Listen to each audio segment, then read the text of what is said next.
Assalamualaikum warahmatullahi wabarakatuh.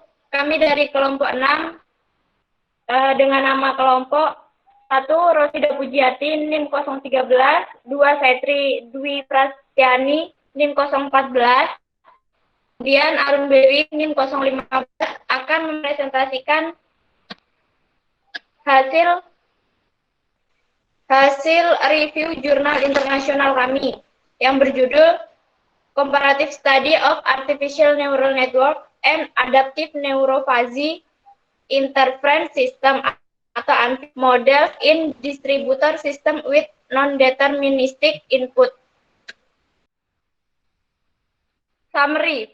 Kebanyakan model optimasi deterministik menggunakan nilai rata-rata variabel non-deterministik sebagai inputnya. Oleh karena itu, diharapkan model yang menerima distribusi variabel acak ini mungkin melibatkan beberapa kompleksitas komputasi. Kemungkinan akan menghasilkan hasil yang lebih baik daripada model yang menggunakan nilai rata-rata.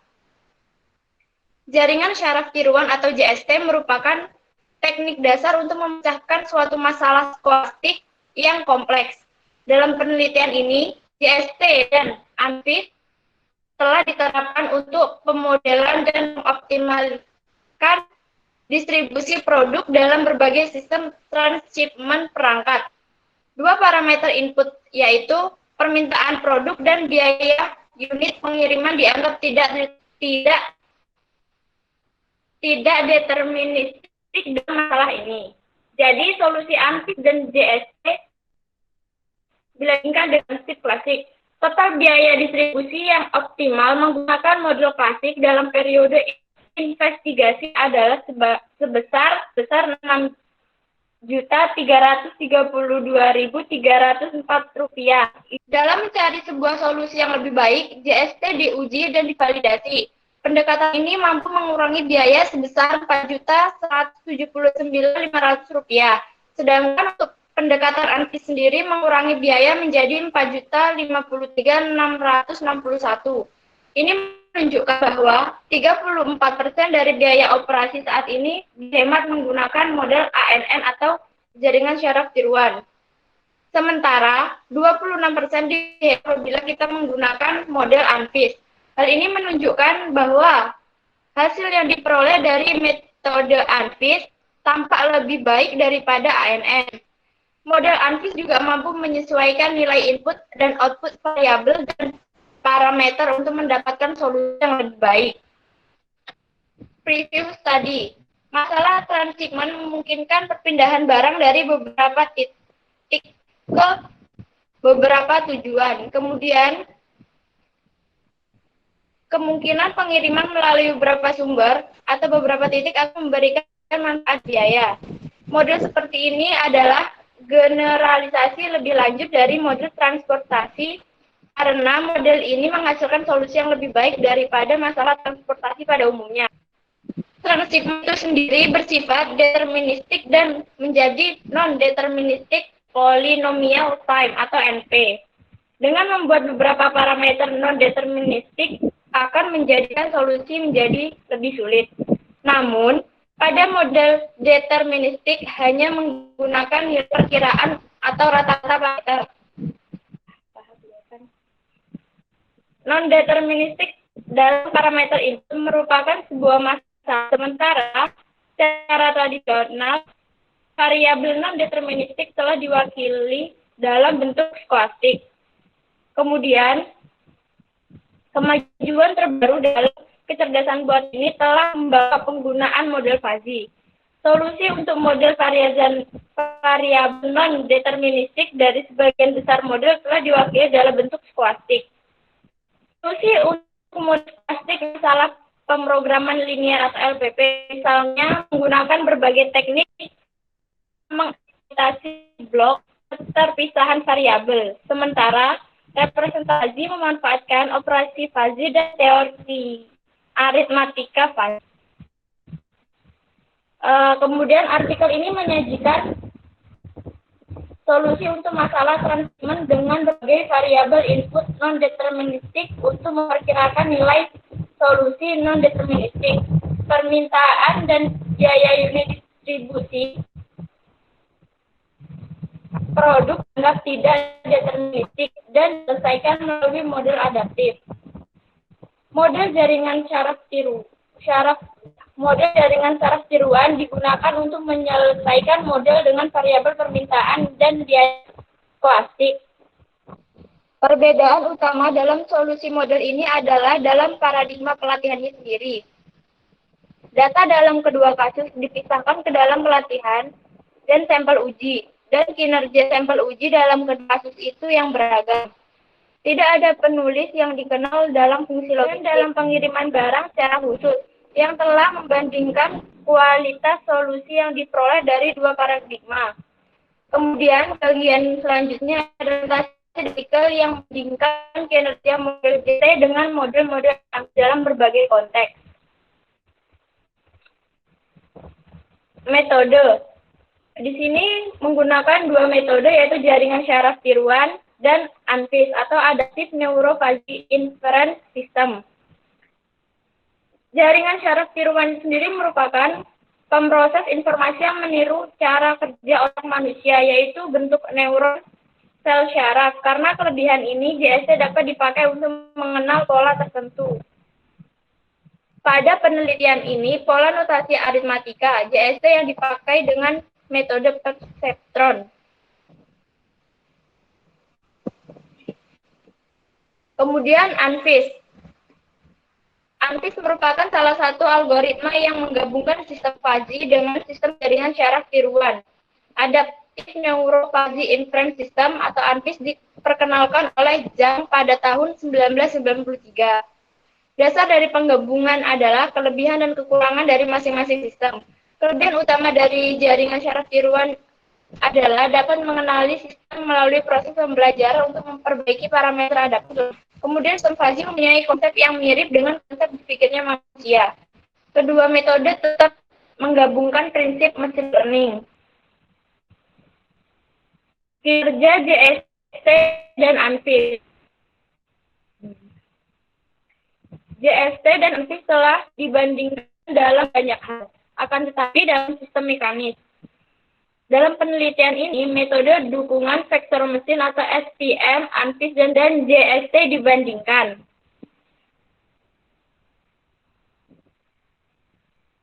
Nilai-nilai koefisien korelasi, root mean square error, koefisien efisiensi Nash-Sutcliffe, dan rata-rata kesalahan relatif absolut digunakan dalam menilai kekuatan dari tiga paradigma pemodelan.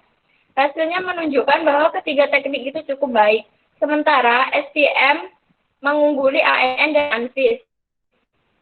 Anari kawan-kawan melakukan penelitian pada tingkat filtrasi jaringan syaraf tiruan, ANFIS, regresi linear lokal, dan LLR dinamis, dan mengamati bahwa tampaknya melakukan lebih baik daripada ketiganya.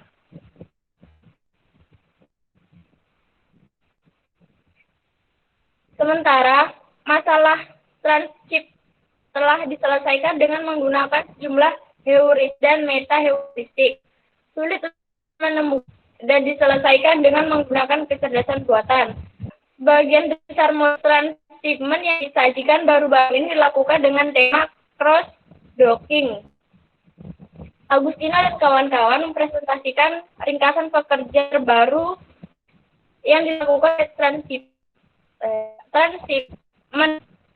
Mereka mengklasifikasikan literatur menjadi tiga kategori utama, yaitu mereka mengklasifikasikan literatur menjadi tiga kategori utama berdasarkan niat strategis dan horizon perencanaan. Yang pertama operasional, kemudian taktis, yang terakhir adalah strategi.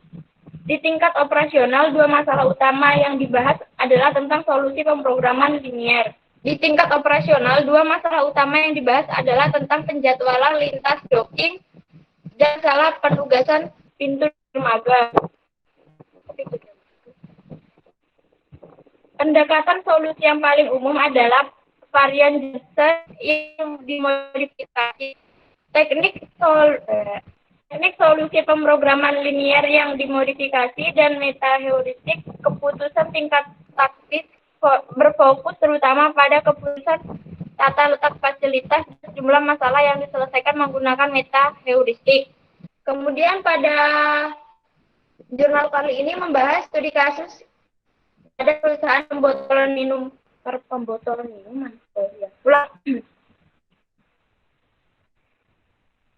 Kemudian masalah yang diselesaikan. Studi kasus yang di dalam jurnal ini merupakan studi kasus perusahaan pembotolan minuman multinasional dengan pabrik produksi tunggal. Data dikumpulkan dari pabrik pembotolan digunakan untuk analisis. Matriks dikembangkan untuk jarak dan biaya terkait seperti yang ditunjukkan pada tabel 1. Praktik saat ini, perusahaan adalah mengirim langsung ke semua depo. Praktik saat ini di perusahaan adalah mengirim langsung ke semua depo dari pabrik. Meskipun mereka dapat memiliki 3 TP, D7, D9, dan D10 dipilih melalui heuristik serakah. Mereka dapat mengirim ke depo lain seperti yang ditunjukkan pada gambar 2 di bawah. Kemudian implementasi model. Fungsi ketiga didekati oleh statistik, nilai kuantik untuk pemodelan skolastik, dan pemotongan angka untuk model fuzzy. Untuk mendapatkan aturan pelatihan selama implementasi, model skolastik dibagi menjadi kuantil rentan, permintaan, dan biaya. Dari nilai kelas digunakan untuk menentukan nilai yang diperlukan oleh proses pelatihan JST.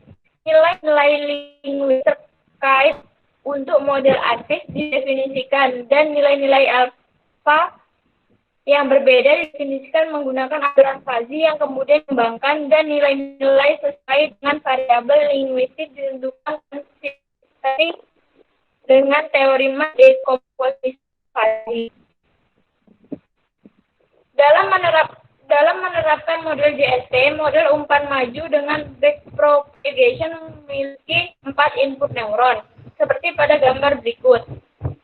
Lapisan dengan kombinasi linier, lapisan tengah 10 neuron, dan lapisan output neuron tunggal dirancang menggunakan fungsi transfer output sigmoid.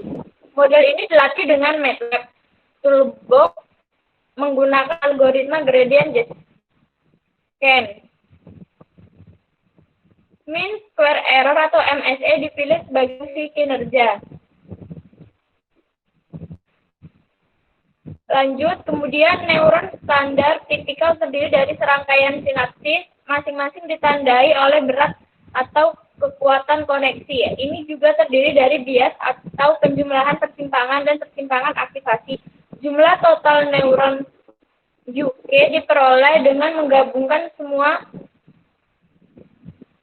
input secara linier dikalikan dengan bos atau kekuatan koneksi sesuai, hingga dalam bentuk matematika neuron diekspresikan seperti ditunjukkan pada persamaan di bawah ini. Kemudian persamaan penulisan ulang untuk setiap lokasi transitnya ditunjukkan dengan rumus berikut. Nah, kemudian di tengah ini ada variasi MSE dan final untuk pelatihan, pengujian, dan validasi selama pelatihan. Lalu, memberikan bias BK, maka input gabungan VA dapat dinyatakan dengan rumus di bawah ini. Lalu mengganti nilai UK untuk setiap P dalam persamaan input gabungan dapat dihitung dengan rumus yang tertera di bawah ini. Pembaruan batch dilakukan untuk melatih neuron, dan aturan pembaruan berat umum untuk NN adalah dengan menggunakan rumus berikut. Lalu ini ada tabel ANFIS. ANFIS sendiri itu Adaptive Neurofuzzy Inference System. D itu menunjukkan sebagai permintaan produk. TP transshipment. K1 itu merupakan produk tersedia di titik transshipment. YK2 itu seperempat produk YK2 merupakan seperempat produk tersedia di titik transshipment 2. Kemudian yang terakhir, YK3 adalah seperempat produk tersedia di titik transshipment 3. Menurut persamaan Lotfast dan kawan-kawan yang digunakan untuk menguji kebugaran selama pelatihan, ini merupakan rumus yang digunakan dalam pendekatan satu ini yang menggunakan JST, jaringan statistik. Lapisan 3 yaitu input tersembunyi dan keluaran NN, hasil kuantitatif dan arsitektur NN yang memiliki kemiripan yang dekat dengan sistem manufaktur keluar, di mana input menunjukkan produk yang tersedia di sumber data dan di luar petunjuk yang berbeda disajikan sebagai representasi dari jaringan. Datasheet untuk pelatihan jaringan dengan biaya dan permintaan ditetapkan sebagai input dari variabel W dan X, dan output yang ketersediaannya Y berbeda IP-nya. Tujuannya adalah untuk meminimalkan kesalahan. Dengan menjalankan serangkaian iterasi dan pelatihan terus-menerus dengan banyak parameter input berbobot hingga kesalahan yang cukup minimal diperoleh. Tujuan dari bagian ini adalah untuk mendapatkan biaya optimal distribusi produk dalam sistem pembotolan. JST sendiri dilatih dengan input 10 tersembunyi lapisan output 41. Jaringan dilatih berkali-kali untuk evaluasi efektif kekurangan model menggunakan nilai SNR untuk menentukan hubungan antara nilai yang diprediksi dan diharapkan. Kemudian ini ada tabel hasil kinerja jaringan multiplier perceptron atau MLP untuk jumlah neuron yang berbeda di lapisan tersembunyi untuk menguji kumpulan data. Lanjut, interpretasi dari koefisien korelasi. Koefisien korelasi menentukan tingkat asosiasi atau hubungan antara beberapa variabel yang diminati. Secara umum, nilai korelasi 0 diyakini tidak ada hubungan linear, sedangkan 1 menyeratkan hubungan sempurna antara variabel.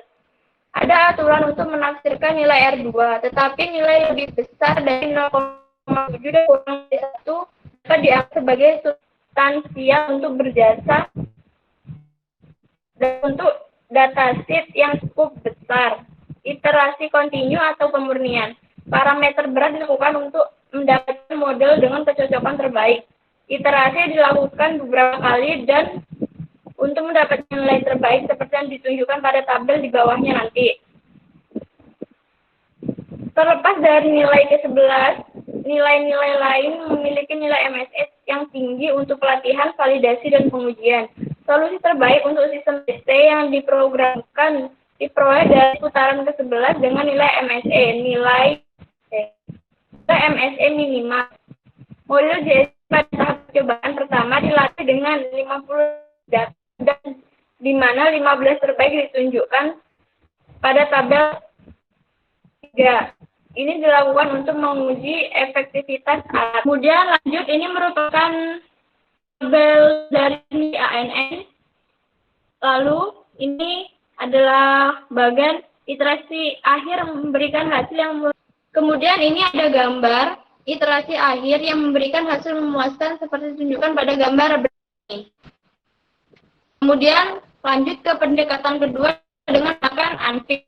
Pada bagian ini, logika fuzzy digunakan untuk menentukan pola pengiriman yang akan memenuhi permintaan pelanggan dan meminimalkan biaya pengiriman karena terdapat sumber dan 10 tujuan dengan 3 DP yang mungkin dan ada 2 input yang tidak tepat. Menggunakan ANFIX ini, rute dibuat dan analisis dilakukan. Menggunakan antarmuka pengguna grafis Simulink untuk menghasilkan inputnya. Model fuzzy awal diturunkan untuk memicu proses pemodelan. Fungsi keanggotaan diterapkan untuk sinyal input. Logika model fuzzy ini merupakan tingkat tinggi ditunjukkan pada gambar sebelumnya, yaitu ini.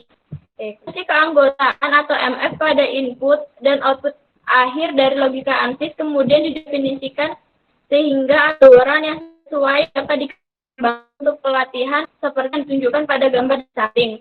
Fungsi keanggotaan segitiga atau MF dipilih untuk variabel input NF dan Gaussian untuknya pasukan output MF. Kemudian ini ada gambar atau gambar plot fungsi keanggotaan fuzzy dan sistem untuk biaya distribusi dari TP7, TP9, dan TP10 dan permintaan dibagi tujuan.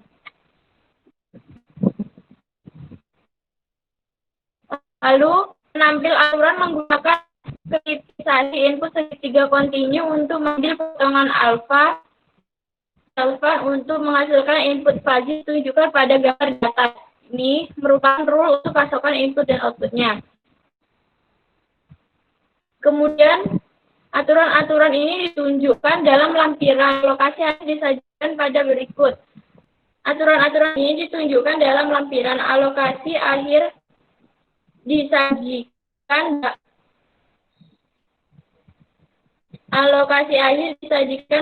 sebagai berikut, yang menunjukkan jumlah yang akan dipasok dari masing-masing TP ke masing-masing tujuan menggunakan ANN dan ANSYS.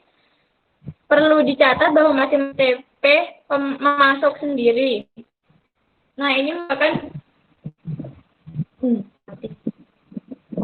ini merupakan gambar dari solusi JC untuk sinyal pasokan di TP 7, 9, dan 10.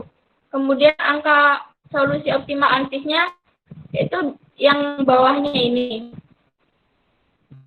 Total biaya distribusi per minggu yang diperoleh dari Naira NGN ditunjukkan pada gambar 9 dan 10, yaitu gambar yang ini dan gambar yang ini. Solusi yang dihasilkan menggunakan ANSYS sedikit lebih mudah daripada diproduksi menggunakan ANN dan tradisional perusahaan model transshipment. Sementara solusi tradisional perusahaan menghasilkan NGN 6.332.304 biaya minimum per minggunya. ANN menghasilkan minimum NGN-nya yaitu sebesar 4.170.533. ANSYS bagaimanapun menghasilkan biaya paling minimum 4.053.661, yaitu lebih baik daripada teknik tradisional perusahaan dan solusi modul CFT. Kemudian di sini telah diketahui total biaya dari TP ke tujuan akhir yaitu sebesar 1/4. Kemudian yang terakhir ini ada total biaya dari TP ke tujuan akhir 1/4 yaitu sebesar 1.364.300. Kemudian total biaya distribusi sumber ke TP2 yaitu sebesar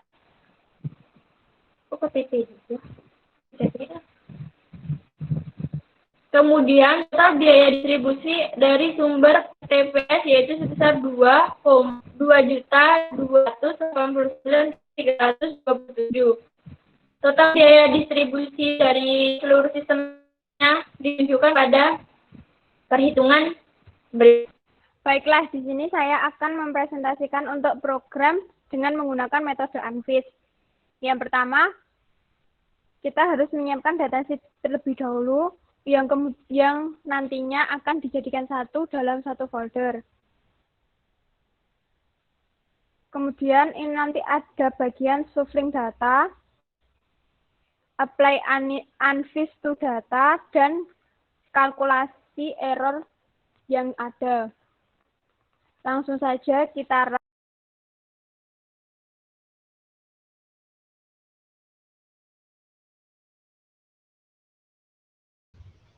Nah, kemudian nanti di command window akan muncul iteration yang sejumlah sementara ini masih 32. Nanti akan bertambah sesuai dengan iterasi yang ada, yaitu sampai ke 32. Kemudian di ANSYS info ada number of node-nya 86. linear parameternya 40, non-linear parameter 60, total number of parameter 100. Data training yang digunakan ada 1675, data checkingnya yang digunakan adalah 0, serta fuzzy rule-nya ada 10. Kemudian muncul juga hasil start training unfished yang nantinya akan berisi tentang step size decrease to angka desimal yang keluar after EPO yang ada hingga menghasilkan EPO terakhir yaitu 197. Nah, kemudian beberapa saat akan muncul tabel berikut di mana ada tabel yang berisi pertama, tabel dari training data keseluruhan, di mana data keseluruhan akan digambarkan berupa grafik seperti gambar pada berikut, pada gambar merah, sample index. Kemudian untuk MSE sama dengan 5495 error. Ini maksudnya errornya yang ada, MSE-nya, terus yang error min ini adalah yang errornya. Terus untuk grafik 2, ini adalah grafik yang pertama ada grafik tes data, yang kedua ada grafik MSE di 6342 dan RMSE 7962. Kemudian yang ketiga ada tabel error min dan error STD. Itu untuk figur 2. Sedangkan untuk figur 3 ada grafik all data atau keseluruhan dari datasheet yang ada. Kemudian ada MSE dan juga error min serta error st.g. Kemudian di regression atau plot regression ini ada data train data dengan R sama dengan 0,99991 menghasilkan output 1 kali target plus 9E min 06. Kemudian untuk all data dengan R sama dengan 0,99991 menghasilkan output 1 bintang target plus min 1,2E min 0,5. Serta pada data tes data dengan R sama dengan 0,9999 dengan output sama dengan 1 kali target plus min 0,00012 menghasilkan grafik seperti berikut. Nah, untuk di figur 5 adalah merupakan grafik dari keseluruhan input dan output. Yang di sebelah sisi ini adalah input kedua, dan di sebelah sini adalah input pertama. Dan yang ini adalah outputnya dari keseluruhan. Di sini saya akan mempresentasikan tentang program ANN dengan menggunakan datasheet sama dengan program Anvis tadi. Seperti ini programnya dengan inputan X dan Y, hiddennya 5, dan outputannya 1. Epoch-nya sebanyak 13 kali iteration, dan time-nya 26 detik. Untuk plot performance-nya, ini akan dimulai dengan epoch 1 sampai dengan 13. Yang garis biru ini merupakan train, garis hijau ini merupakan validation, terus untuk yang merah adalah testing. Untuk yang titik-titik ini akan hasil terbaik. Kemudian lanjut dengan plot training state.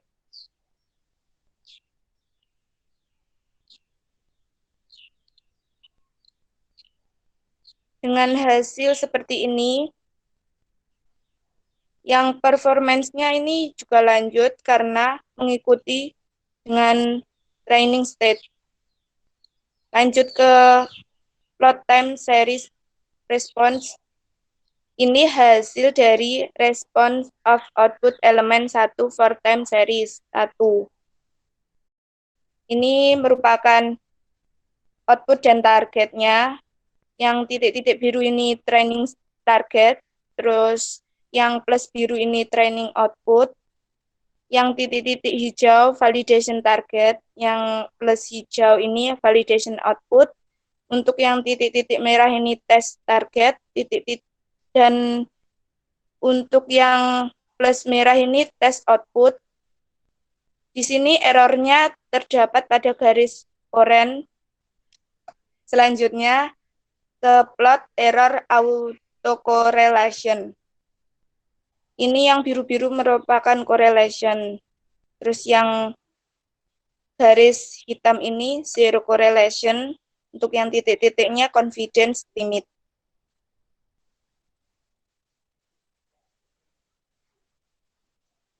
Akan ada perulangan sampai ke epoch selanjutnya, sampai menghasilkan nilai yang errornya sedikit. Lanjut dengan plot input error cross correlation. Untuk correlation between input 1, untuk correlation between input 1 and error 1, targetnya adalah 1 dan outputnya 1. Untuk input error cross correlation sama dengan error autocorrelation.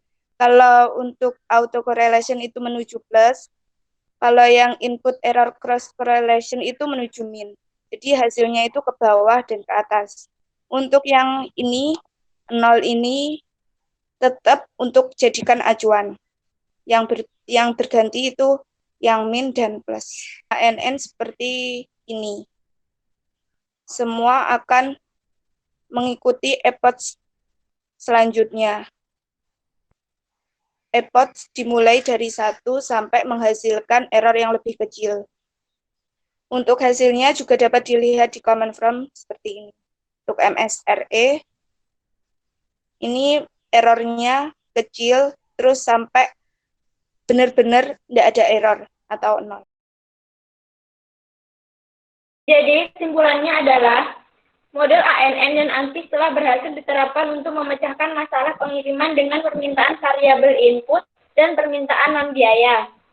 Dengan dataset yang diperoleh dari perusahaan, pelatihan dilakukan dengan menggunakan alat Fighting JST, di mana iterasi terbaik dipertimbangkan berdasarkan nilai MSE dan R yang diperoleh.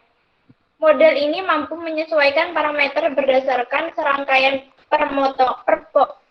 permotongan ala dan mengambil 6 dataset. Hasil kami tampaknya telah mengikuti pola yang dilaporkan dalam makalah lain yang telah membandingkan kinerja model dengan input non-deterministik untuk mereka. Hasil kami tampaknya telah mengikuti pola yang dilaporkan dalam makalah lain yang telah membandingkan kinerja model dengan input non-deterministik untuk tampaknya telah mengikuti pola dengan input non-deterministik dengan menggunakan nilai rata-rata untuk mendekati variabel-variabel. Hasilnya menunjukkan bahwa logika ANFIS tampaknya telah menghasilkan solusi yang sedikit lebih baik daripada yang diperoleh dengan menggunakan JST. Kemudian untuk keduanya jauh lebih baik daripada yang diperoleh dengan menggunakan algoritma distribusi tradisional perusahaan ANFIS sendiri. Bagaimanapun hanya sedikit lebih baik dalam konteks ini, dan secara umum tidak konklusif dalam literatur jika satu teknik lebih baik daripada yang lainnya. Sekian presentasi dari kelompok kami. Wassalamualaikum warahmatullahi wabarakatuh.